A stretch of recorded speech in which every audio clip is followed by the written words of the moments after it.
What is happening, you guys? Alright, today is Thursday, the 1st of May. We are on eastbound Interstate 30 right now, right in the downtown Dallas area. And, alright, we're going to be picking up a load today. This will be, the customer will be Driscoll's. It is in, I keep forgetting the name of that town. It starts with an H. I get other words stuck in my head, and alright, anyway, yeah, that's where we're gonna be picking up. It's just on the east, just east of Lancaster. I'm like, where the hell's Lancaster? Lancaster's on the south side of Dallas, right outside of just south of I-20, basically. If you guys are very familiar with the area, there's a Pilot truck stop off of exit 470 on I-20 in Dallas. If you go straight down that road, that same road that Pilot's on, that's Lancaster. I sometimes do deliveries to the new Walmart DC over there. And just to the east of Lancaster is this town that for some reason I keep forgetting the name of. It's actually right off of Interstate 45. So what we're going to be doing here is taking I-30 across to I-45. And, look like I might need to... I need to change... I need to get over there fast, because... Look like we're a lot close. I thought I had more time to get over there, but...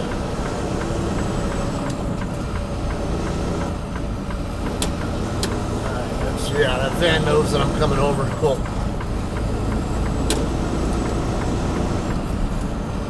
Alright, so we're going to take 45 south toward in the direction of Houston, but we're not going to go very far. Like I said, it's only a short distance, maybe a few miles south of Interstate 20, which is here in the DFW area. Alright, just right now I gotta focus a little bit on the traffic. I just figured starting right here in downtown and what time it is and all that should be a good time to start it right there.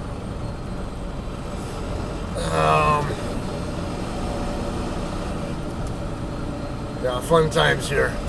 I'm sure some of these guys, a good number of these cars are gonna try to get, yeah, they're gonna move left to come over here to get onto eastbound 30.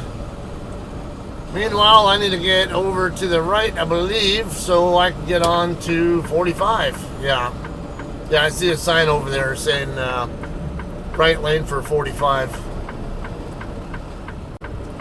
And these four-wheelers don't get the concept of blink, blink, blink means I want over.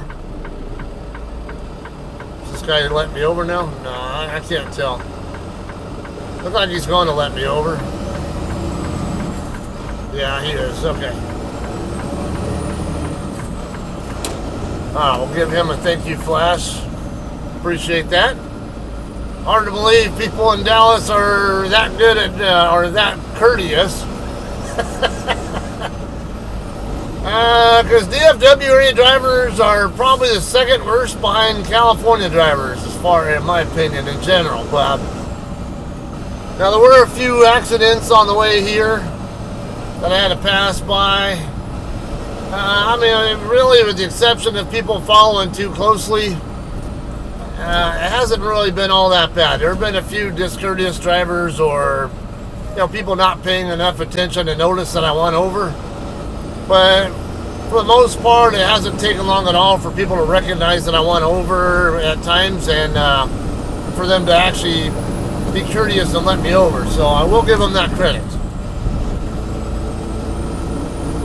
Alright, anyway, yeah, so it's, now on my loan assignment, the customer is Driscoll's. However, the actual address goes to Charger Logistics, I believe, so, I'm not coming out shit. Alright, that's that same black truck, I think, too.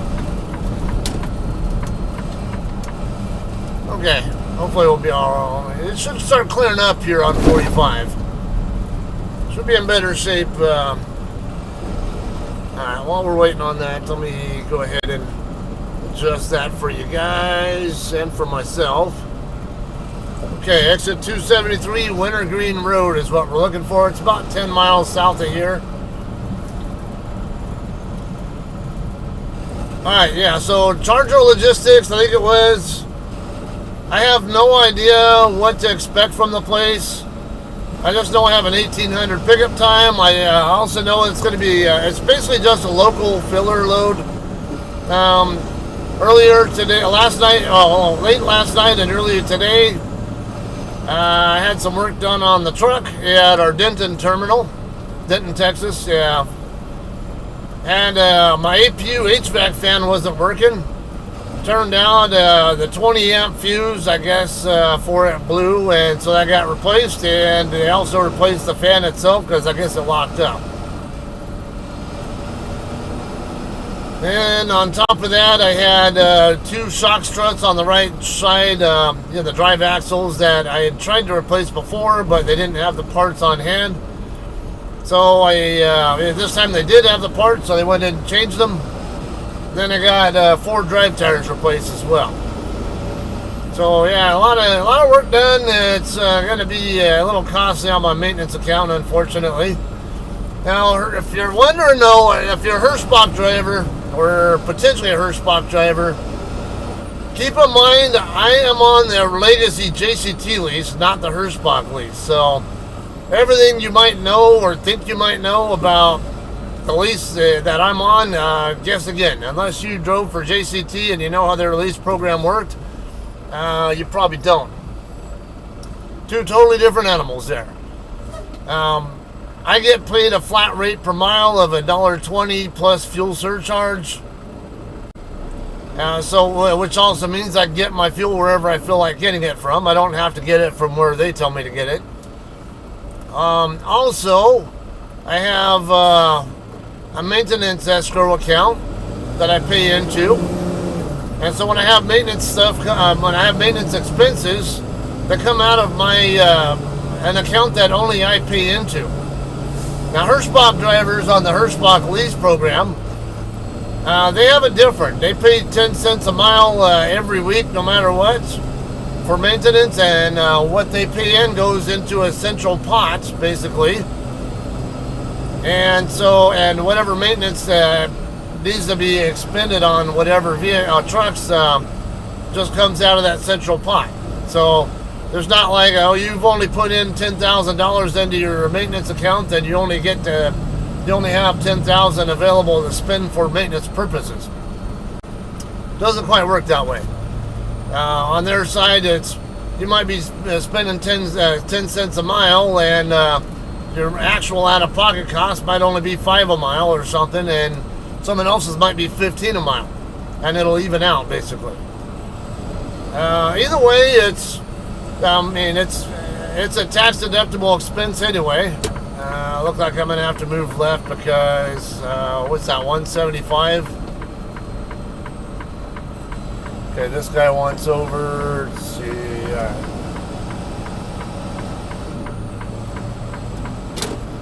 Anyway, so get that all done. While I was there, by the way, and I posted on TikTok. Okay, so our terminal in Denton is right next to the TA truck stop. So, and sometimes I go over there, and like this morning I went over there, sometime today, and walked over there, and when I was on my way over there, there were a bunch of turkey buzzards, turkey vultures, whatever you call them things, those black birds with the gray buzzard-looking kind of heads on them. There were several of them on the grass right there on our property line, right there at our terminal. Because I can walk from our terminal line, property right onto the sidewalk there on the easement that separates the road from our property, and then just walk down the sidewalk till I get over to the TA, which is, like I say, next door. I'm not used to really seeing the turkey vultures there. I've seen them around before, but usually if they're around, there's something dead. Didn't think much of it. as I'm walking by, they kind of scatter out of the way a little bit, and then I'm walking on the sidewalk, and I see what I couldn't figure out what it was. It looked like it could have been like an organ or something off of something. I thought maybe one of the birds just regurgitated it or something. I don't know. And I didn't think much of it. I thought, okay, maybe they're already done with whatever. Well, go to TA, finish what I'm doing, and I'm coming back over, and I see something sitting laying next to the curb with a mess right before it that was resembling like some animal that got hit by a car. Let's see if I can slide over before that Tacoma comes over. All right. And I'm thinking, okay, either a dog got hit, or then I got a little bit closer and I realized it looked too big to be a dog. But wasn't quite buying that it was a deer either. It looked like it might have been a little too small to be a deer. So I'm like, what the hell is this thing? I get closer and I realized it was a dead warthog. Yeah, so someone driving by on the eastbound side there of the road must have hit it and killed it, and then the turkey vultures were there trying to munch on it. But yeah, interesting. I've seen wild pigs here in Texas before, but right there in the DFW region, not so much. I usually see like these darker, like black colored or dark gray. I don't know what they're called, but they're wild hogs. I don't know. Like usually when I'm on US 190 in between I-10 and Killeen, or especially in between I-10 and Menard, or however you guys pronounce it here in Texas. But this one here was more of a reddish color with very coarse hair on it. Caught me off guard. I was like, not like I've never seen one before, but in person and that in such a urban area, it caught me off guard. Anyway, let's move on to something else here, though. So recently, President Trump signed an executive order, basically requiring truckers or CMV operators to pass an English proficiency test. Now, a lot of people are going to be inclined to say, yeah, that's what should have been happening, or some other people might say that's racist or whatever. No, it's not necessarily racist. It doesn't matter what your native language is. I mean, we got a lot of Ukrainians and Russians here in the U.S. too. They're white. That's not a race thing. But if they don't speak, if their main language is Ukrainian or Russian or whatever, and they don't speak English, so the main concern here is safety concern. And there's really two issues to me. It's one. There's the question of safety, or is it really at that, is the language someone speaks really have anything to do with their ability to operate a vehicle safely, their CMV safely? That alone, I'm inclined to say no. I don't think that it's really such an important thing, but on the other hand, that incident that happened in Colorado a few years ago, where that Mexican driver could not read the road signs because they were in English, and he only spoke Spanish or very little English, and did not know that there were runaway truck ramps on I-70 there that he could have used when he knew his brakes were failing. I think that had a lot to do with it. Now, is that a common case, or is that one of those outlier cases, or is this guy playing stupid, or just didn't have common sense when other people do? I don't know. there's a lot of different layers to that onion there, if you ask me. Because I look at it as, because I've done deployments to other countries, and I've driven in other countries, especially Italy. And whenever I do deployments there, I'd have to get an international license. And when I would do the test, I'd have to take a test for that. Well, here's the thing, though. Road signs in Europe in general are set up knowing that there's all kinds of different countries there with all kinds of different languages, and they jump back and forth from one country to another a lot. So the same signs you'll find in Italy where they speak Italian, you can go to, I believe, to Germany, England, France, wherever else, and see those same kinds of signs. In general, like, okay, yeah, if you know you're going to this particular city, or you just need this highway or whatever, well, the signs tell you this, like Autostrada A76 or whatever. I don't know what the A12 or I can't remember. It's been so long that since I've been in Italy, but yeah, the freeways there, or toll roads, whatever, are called autostradas. Anyway, but yeah, they have signs that don't have words on them that as soon as you see them, they mean a certain thing. So, and it doesn't matter what your language is. If you see this sign, it means that. Period. And so there is a part of me that wonders isn't it possible we could do something like that here in the U.S.? I don't know.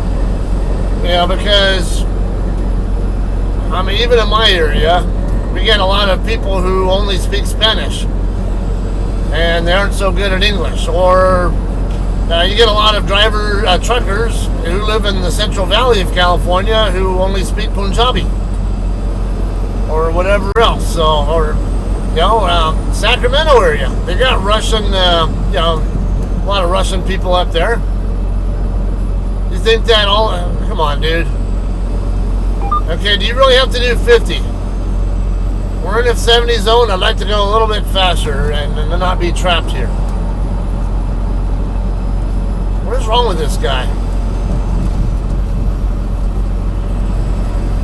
So, as far as that's concerned, I'm a little suspicious of whether that really is a safety concern.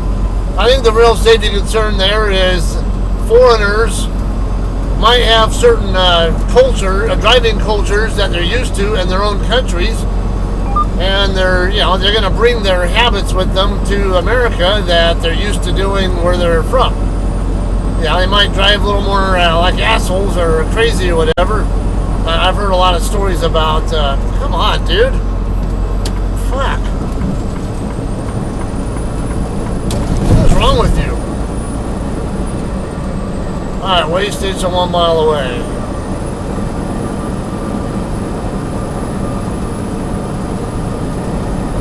Okay, we're going to be exiting, look like before that though.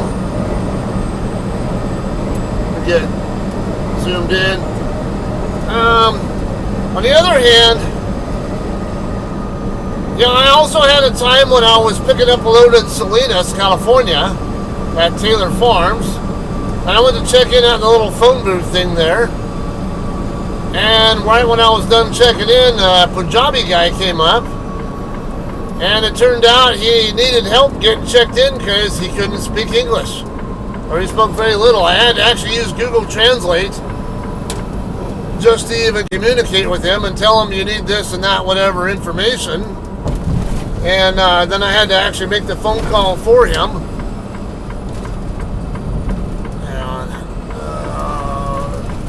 This is a little on the fast side here. There's the QT here. Do they have a Catskill here I can use when I get through picking the load up? I don't know. It's a truck stop. I'm hoping there'll be a Catskill there. That way I can just scale it right there on my way back to our yard. Alright, so there's that. And I've also had, I got hit by a driver who also was a Punjabi speaker in Von Horn, Texas not too long ago. And I mean, he spoke English, but it wasn't that good. I mean, he spoke really, I would say, just enough to get by, really, but definitely wasn't fluent. Now, I think, yeah, and then there are other times, well, and a lot of these guys, they have to interact with customers too. You know, if they have to interact with customers, well, and you only speak whatever other language, and the customer only speaks English and or Spanish or whatever. What do? You know, let me figure out what's. I'm trying to see if there. No, I don't see a Catskill there. It's a pretty good size QT. See, I know there are a lot of QT truck stops, but I don't think I've ever seen any that big. Alright, U-turn. I don't want to make a U-turn. Might be able to, I don't know. We'll see when we get up there. So that is my main concern is if you can't do your job on your own and you need my help to do it, then why are you doing it? Yeah, that would be my thought. So in that respect, I would say I kind of do support. I don't care what your skin tone is or where you come from or whatever, but you know, at least know enough English to do your job. That would be my thoughts here. All right.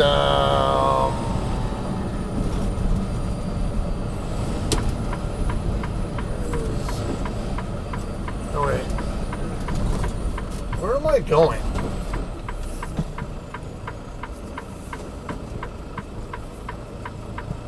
I can't tell. Pallet repair service.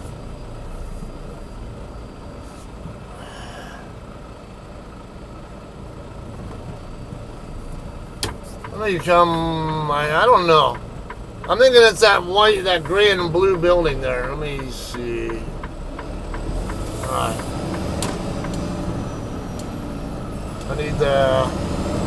I need to keep my tandems off the curb. I needed that guy's lane. Yeah, there's Charger right there. Blue. I was looking for a different address though. Come on. Where am I going?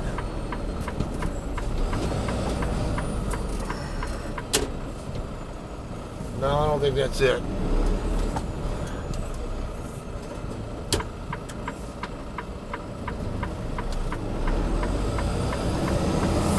Let's try this next one, because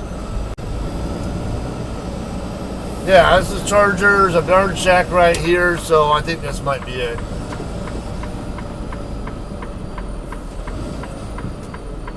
Blue way truck. Yeah, there's a Hirschbach right behind that guard shack, so this is definitely it.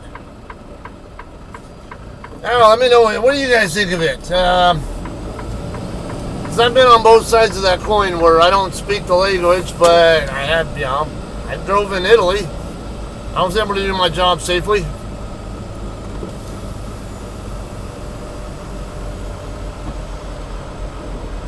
What the hell are we picking up here? Oh, I didn't know they had a reefer wash place here too.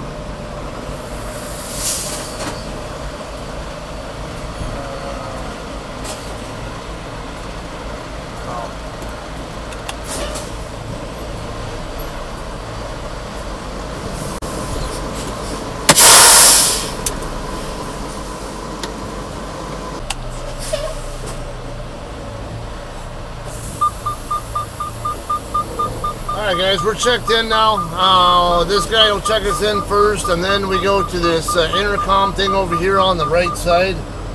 Hit the button there and wait for them to answer. And check in with them.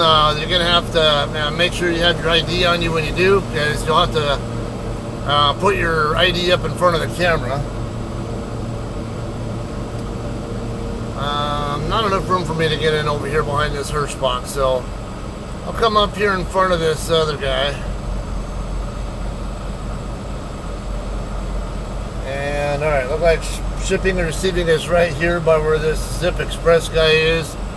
He's probably being an idiot and parking over there when he shouldn't be. Now, it will help if you speak Spanish here. The guy at the guard shack obviously spoke Spanish. I could tell from his accent.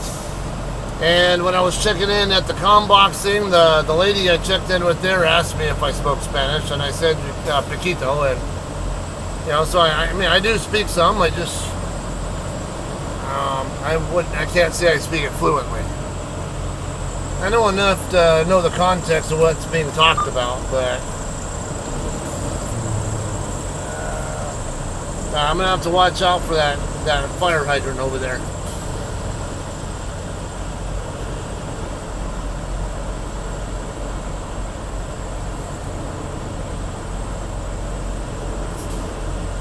Alright, that should be good. Okay, so I'm going to go get checked in over at the office and see how exactly this process works. I don't know. Well, guys, we finally got a doctor available, I should say. So, I got a phone call at 1834. An hour and 15 ago, or actually about an hour and 20 ago now. It said when the person in door 15 docks out to dock into there. Yeah, it's what, 1954 now, and he just barely left the door now.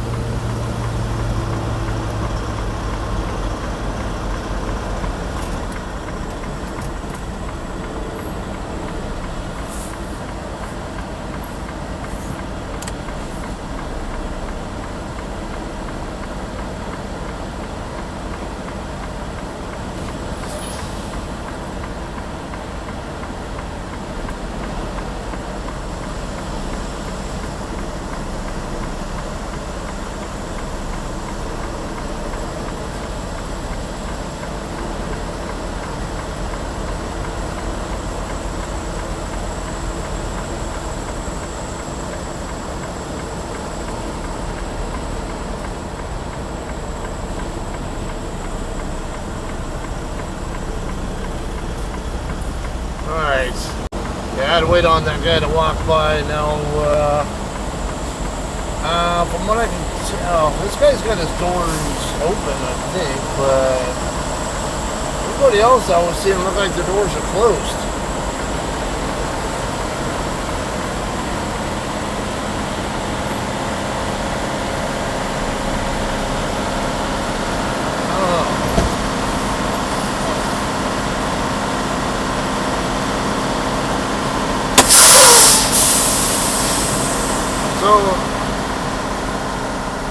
The lady in the office didn't say anything specifically about whether to dock in with the doors open or closed, but she just said park in front of the door, whatever, or something like that.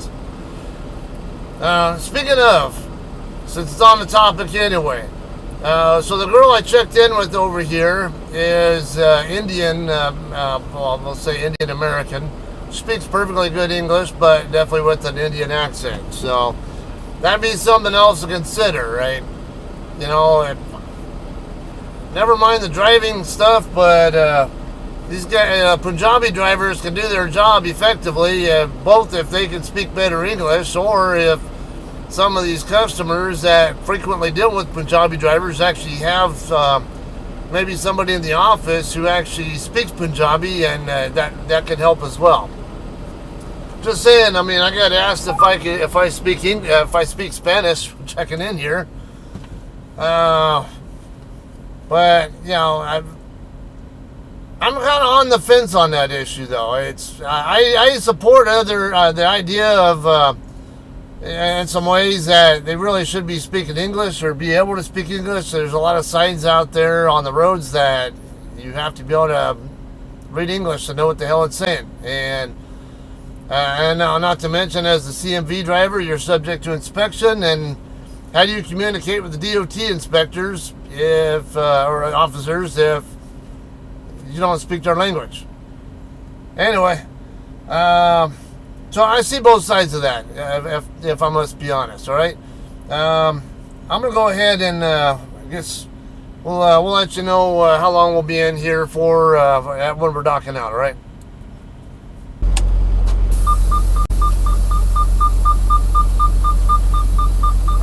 Well, guys, we're finally done loading here. It is 2 in the morning. Yeah.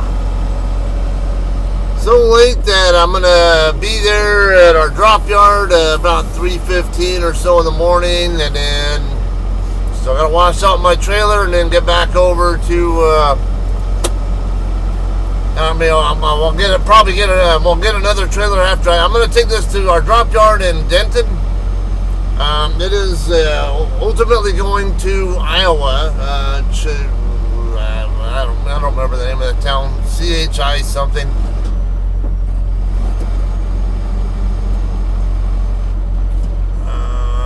Let's see. Even better, they have a skill here. 11.4. I don't. It should be. It shouldn't have any weight problems here. It's my indicator here. Yeah. See, that's about what my gauge is saying there. So as long as I'm not over 60,000-ish pounds, we're good. Can't see my tandems very well.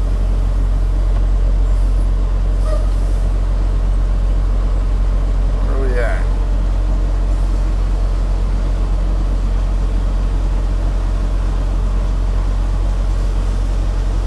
Can't see. Only 11,000?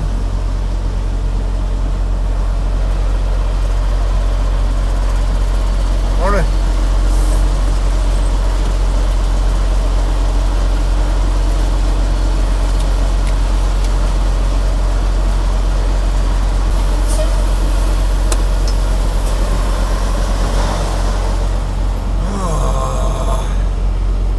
Seriously? Okay, so you check out with the guard here, but you still got to go to the comm box and hit the button there, and then it takes 2 or 3 times trying to call them before they'll answer. And then all he'd asked me for was my seal number, so I give him it, 0318985. I know, and then he's like, can you double check? It's like, he thought it was supposed to be 8986. I'm like, no, it's 8985. I know for a fact because my BOL says that, and I just looked at the seal physically while when I was docking out. So, like, yeah, I know that's what it is. Like, I'm not going to double check. I already know for a fact that that's what it is. Anyway, so this part of the warehouse where I was checking out at, they had a bunch of racks there, that they store pallets on, but there was not one single pallet on any rack anywhere that I saw. Now they did have the cold storage area, because it wasn't really that cold where I was checking out at. Just this down just a tad more. But, let's see. Yeah, it's, I'm set at plus 32, and in fact, there was one point where they asked me to set my reefer down to 28 because it was warm in there, and that my reefer wasn't running. I'm like, yeah, I got it in start-stop mode for now, because I don't even know what the hell I'm picking up. And, and I don't, even when I'm loading a continuous mode load, I tend to, oh, by the way, the nearest CAT scale is there's a Love's truck stop, I think one exit south of here. I'm not going to, obviously I don't need to scale it though, because I already used their scale here on property. And it's like nowhere near. I mean, it's only a 10,000, not even 11,000 pound load from at least if it's if I have the right information. Alright, 45 north, turn right here. Okay. Alright, so anyways, yeah, I'm going to take this up to Denton. I'm going to drop it, and then it's basically going to kind of daisy chain its way up to Iowa. And someone else will be, other drivers will be taking it along the way from my... it seems that this load is going to go from Denton to Sapulpa, our terminal there. And then someone else will take it from Sapulpa to our Kansas City yard. And then another person will take it from Kansas City to the customer. So I guess it's an expedited lane load. I'm guessing. I don't know. But based on the fact that it has all those PTC locations on the way there, it's I'm assuming that that's what I'm assuming that to be the case.